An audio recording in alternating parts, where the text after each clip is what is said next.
नमो नमः प्यारे बच्चों, कैसे हैं आप सभी। मैं हूँ रीना गुजर और आज हम कक्षा 10 की भूगोल की पाठ्य पुस्तक से पाठ 3 जल संसाधन भाग 3 पढ़ेंगे। वर्षा जल संग्रहण। बहुत से लोगों का मानना है कि बहुउद्देशीय परियोजनाओं के अलाभप्रद असर और उन पर उठे विवादों के चलते वर्षा जल संग्रहण तंत्र इनके सामाजिक, आर्थिक और पारिस्थितिकी तौर पर व्यवहार्य विकल्प हो सकते हैं। प्राचीन भारत में उत्कृष्ट जलीय निर्माणों के साथ साथ जल संग्रहण ढांचे भी पाए जाते थे। लोगों को वर्षा पद्धति और मृदा के गुणों के बारे में गहरा ज्ञान था। उन्होंने स्थानीय परिस्थितियों और उनकी जल आवश्यकता अनुसार वर्षा जल, भौम जल, नदी जल और बाढ़ जल संग्रहण के अनेक तरीके विकसित कर लिए थे। पहाड़ी और पर्वतीय क्षेत्रों में लोगों ने गुल अथवा कुल, पश्चिमी हिमालय जैसी वाहिकाएं नदी की धारा का रास्ता बदलकर खेतों में सिंचाई के लिए बनाई है। पश्चिमी भारत, विशेषकर राजस्थान में पीने का जल एकत्रित करने के लिए छत वर्षा जल संग्रहण का तरीका आम था। पश्चिमी बंगाल में बाढ़ के मैदान में लोग अपने खेतों की सिंचाई के लिए बाढ़ जल वाहिकाएं बनाते थे। शुष्क और अर्ध शुष्क क्षेत्रों में खेतों में वर्षा जल एकत्रित करने के लिए गड्ढे बनाए जाते थे ताकि मृदा को सिंचित किया जा सके और संरक्षित जल को खेती के लिए उपयोग में लाया जा सके। राजस्थान के जिले जैसे जैसलमेर में खादीन और अन्य क्षेत्रों में जोहड़ इसके उदाहरण हैं। राजस्थान के अर्ध शुष्क और शुष्क क्षेत्रों, विशेषकर बीकानेर, फलोदी और बाड़मेर में लगभग हर घर में पीने का पानी संग्रहित करने के लिए भूमिगत टैंक अथवा टांका हुआ करते थे। इसका आकार एक बड़े कमरे जितना हो सकता है। फलोदी में एक घर में 6.1 मीटर गहरा, 4.27 मीटर लंबा और 2.44 मीटर चौड़ा टांका था। टांका यहाँ सुविकसित छत वर्षा जल संग्रहण तंत्र का अभिन्न हिस्सा होता है, जिसे मुख्य घर या आंगन में बनाया जाता था। वे घरों की ढलवा छतों से पाइप द्वारा जुड़े हुए थे। छत से वर्षा का पानी इन नलों से होकर भूमिगत टांका तक पहुंचता था, जहां इसे एकत्रित किया जाता था। वर्षा का पहला जल छत और नलों को साफ करने में प्रयोग होता था और उसे संग्रहित नहीं किया जाता था। इसके बाद होने वाली वर्षा का जल संग्रह किया जाता था। टांका में वर्षा जल अगली वर्षा ऋतु तक संग्रहित किया जा सकता है। यह इसे जल की कमी वाली ग्रीष्म ऋतु तक पीने का जल उपलब्ध करवाने वाला जल स्रोत बनाता है। वर्षा जल अथवा पालर पानी, जैसा कि इसे इन क्षेत्रों में पुकारा जाता है, प्राकृतिक जल का शुद्धतम रूप समझा जाता है। कुछ घरों में तो टांकों के साथ भूमिगत कमरे भी बनाए जाते हैं, क्योंकि जल का ये स्रोत इन कमरों को भी ठंडा रखता था, जिससे ग्रीष्म ऋतु में गर्मी से राहत मिलती है। बच्चों, 2 चित्र दिए हुए हैं। चित्र ए, हेड पंप के माध्यम से पुनर्भरण। सेकंड है ब, बेकार पड़े कुएं के माध्यम से पुनर्भरण।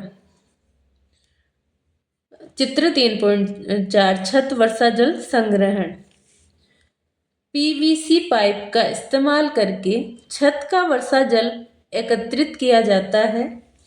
रेत और ईंट प्रयोग करके जल का छनन यानी फिल्टर किया जाता है।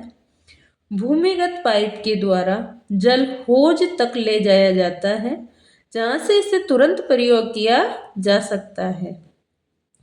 हौज से अतिरिक्त जल कुएं तक ले जाया जाता है। कुएं का जल भूमिगत जल का पुनर्भरण करता है। बाद में इस जल का उपयोग किया जा सकता है। चित्र 3.5 वर्षा जल संग्रहण की पारंपरिक विधि। एक कुल से वर्तुल ग्रामीण तालाब बनता है काजा गांव के चित्र के अनुसार, जिससे जरूरत पड़ने पर पानी छोड़ सकते हैं।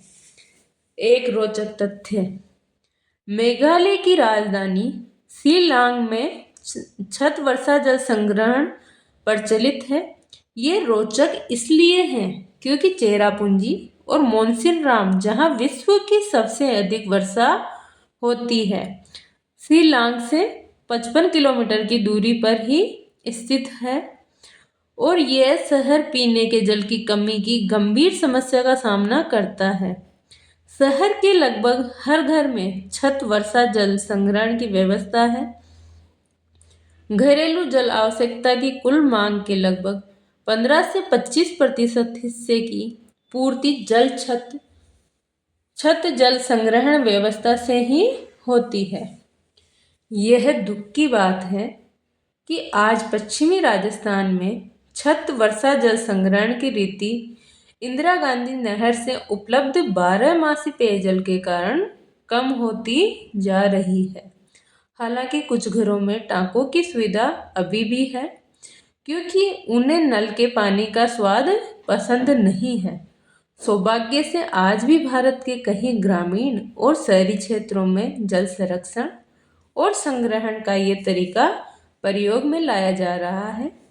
कर्नाटक के मैसूरू जिले में स्थित एक सुदूर गांव गंडाथुर में ग्रामीणों ने अपने घर में जल आवश्यकता पूर्ति छत वर्षा जल संग्रहण की व्यवस्था की हुई है।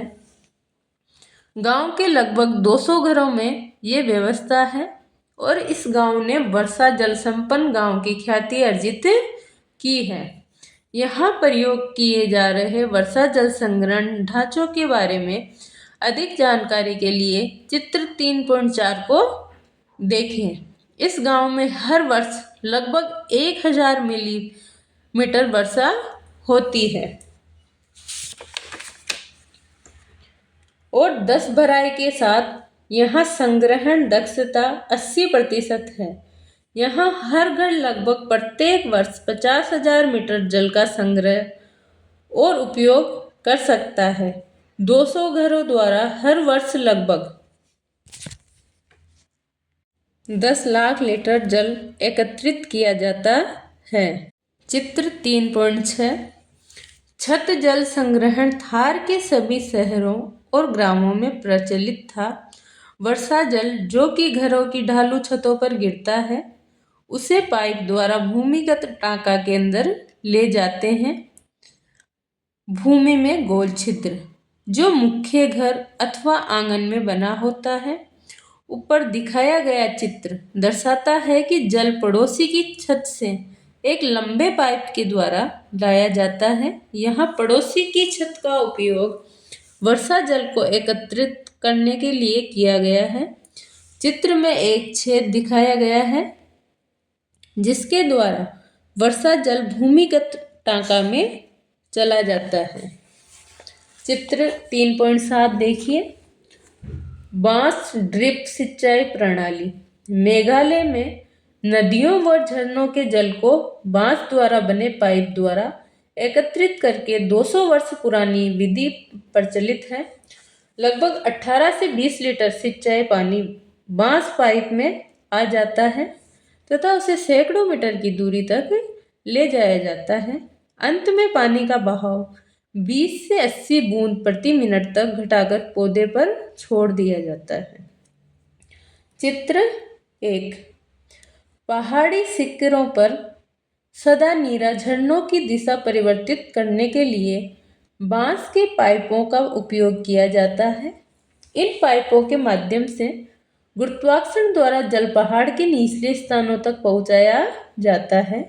चित्र 2 तथा चित्र 3 बांस से निर्मित चैनल से पौधे के स्थान तक जल का बहाव परिवर्तित किया जाता है। पौधे तथा बांस पाइप से बनाई व बिछाई गई विभिन्न जल शाखाओं में जल वितरित किया जाता है। पाइपों में जल प्रवाह इनकी स्थितियों में परिवर्तित करके नियंत्रित किया जाता है। चित्र 4, यदि पाइपों को सड़क पार ले जाना हो तो उन्हें भूमि पर ऊंचाई से ले जाया जाता है। चित्र 5 व 6, संकुचित किए हुए चैनल सेक्शन, संकुचित किए हुए चैनल सेक्शन और पंथारण इकाई जल सिंचाई के अंतिम चरण में प्रयुक्त की जाती है। अंतिम चैनल सेक्शन से पौधे की जड़ों के निकट जल गिराया जाता है। एक रोचक तथ्य, तमिलनाडु एक ऐसा राज्य है जहां पूरे राज्य में हर घर में छत वर्षा जल संग्रहण ढांचों का बनाना आवश्यक कर दिया गया है। इस संदर्भ में दोषी व्यक्तियों पर कानूनी कार्यवाही हो सकती है। तो बच्चों, ये था हमारा भूगोल का तीसरा पाठ जल संसाधन जो समाप्त हुआ। धन्यवाद।